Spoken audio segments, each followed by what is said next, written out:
Hello, my dear friends. Welcome back. Meghan Markle is a fraud. Those were her own words, and probably the only time the ex-cable TV mattress actress has been honest in her entire life. But not only is Meghan a fraud, she is also a serial plagiarist and someone who I have called a misogynistic feminist many times before because that title fits her perfectly, and this latest move of Meghan stealing and ripping off a female British author is just another example of how Meghan uses and pretends that she supports and champions other women, when in reality, Meghan Markle is a thief who will steal from women and try and shut them down and destroy them when they attempt to speak up. We have seen this many times before, and not only has Meghan ripped off another woman's idea, but this could be the reason why Pearl was dropped by Netflix. Let me share this article from Deadline with you, then I will give you my opinion.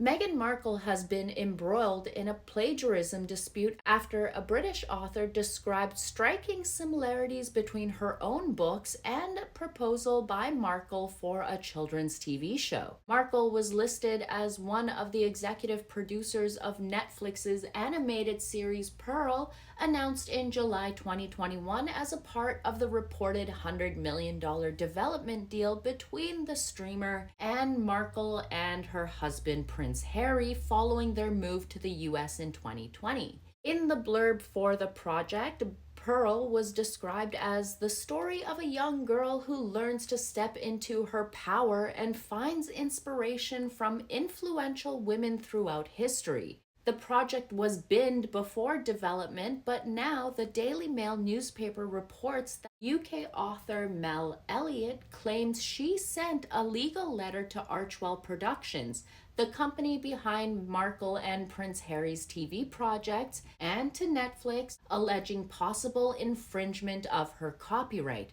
Meghan is a feminist who sticks up for other women, so I was disappointed and confused to see how similar Netflix's proposed show Pearl was to my own Pearl Power, who had been created 7 years earlier. Of course, I can't know if anyone on her team had seen it and been inspired by it, but the similarities were too great for me to ignore.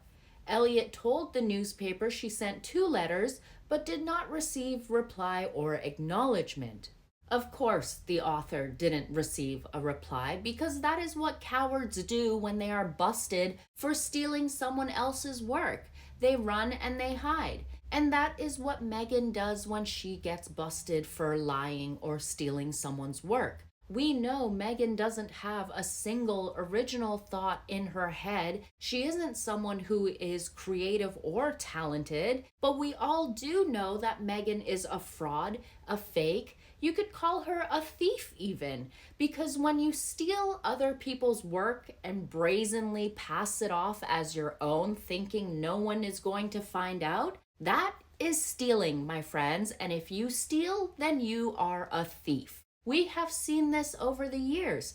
Meghan loves to plagiarize and pilfer ideas arrogantly, flaunting them as her own. Her despicable theft spits in the face of original creators, robbing them of their rightful recognition while poisoning the well of trust and innovation. The woman Prince Harry married is nothing but a spineless, incompetent leech and a gutless opportunist who has been masquerading as a capable and highly creative individual who was successful before meeting the dimwit named Harry. Too bad he was the only idiot to fall for all of her lies.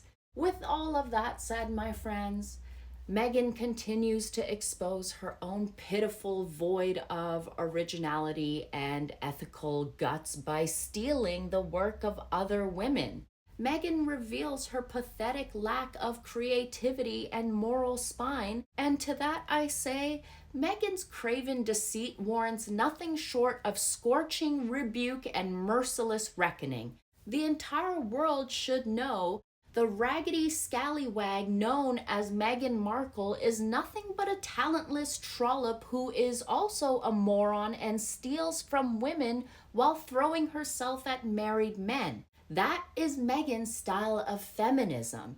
And in my eyes, that is no feminist. That is what you would call a prostitute. Or is that pushing it too far? I don't know. I think I've rambled on here long enough for now, but let me know what you guys think in the comments below, my darlings, and I will catch you in the next one. Stay gorgeous, my friends. Bye. You told them you were. I told them I was union, and then they had to Taft-Hartley me, which really is just like them sending one piece of paperwork to the union, but it makes you. You're the Mike Ross of. I was such a fraud. The Mike Ross of auditioning, whatever. I had like a line.